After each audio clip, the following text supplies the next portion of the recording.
দীপা অর্জুনের মিথ্যে বিয়ের নাটকের কথা শুনে সবকিছু ছেড়ে এমনকি ইরাকেও ছেড়ে সূর্য ফিরে আসলো দীপার কাছে। হ্যাঁ বন্ধুরা, আমরা এমনটাই দেখতে পাবো অনুরাগের ছোঁয়া ধারাবাহিকের আগামী পর্বগুলোতে।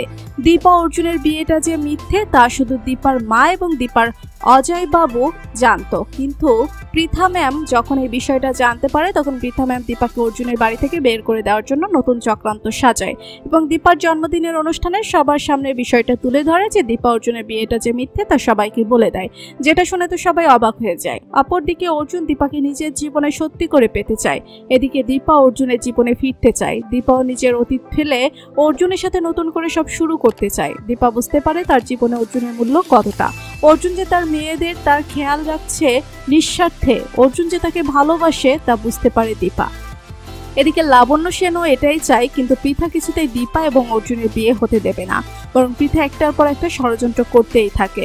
এদিকে জয়ও এই বিষয়টা মানতে পারছে না, অন্যদিকে দীপা বুঝতে পারছে না সে এখন কি করবে। এরপর জয় যখন বুঝতে পারে যে সব হাতের বাইরে চলে যাচ্ছে, তখনই জয় আর দেরি না করে সূর্যকে কল করে সবটা জানিয়ে দেয় যে দীপা অর্জুনের বিয়েটা পুরোটাই মিথ্যা ছিল। রূপাকে সুস্থ করে তোলার জন্য এই নাটক করেছিল দীপা বৌদি, তবে এখন দীপা বৌদি সত্যি সত্যি অর্জুনকে বিয়ে করতে চায়। এই কথা শোনা মাত্রই সূর্য বলে, না এটা হতে পারে না, দীপা যখন আমার কথা ভেবে এখনো নিজের জীবনটা নতুন করে শুরু করেনি, তাহলে আমি আর এভাবে দীপার কাছ থেকে দূরে থাকতে পারবো না। এবার আমিও দীপার কাছে ফিরে আসব, ইরাকে মুক্ত করে আমি দীপার কাছে আবারও যাব। এটা ভেবে সূর্য দেরি না করে ইরাকে নিজের জীবন থেকে সরিয়ে আবারও দীপার সামনে এসে দাঁড়ায়। এদিকে দীপা সূর্যকে ফিরে আসতে দেখে কি করবে ভেবে পায় না। তো বন্ধুরা, তোমরাও কি এমনটাই চাও এভাবে যেন দীপার মিথ্যে বিয়ের কথা শুনে ছুটে এসে আবারও দীপাকে নিজের করে নেয় সূর্য?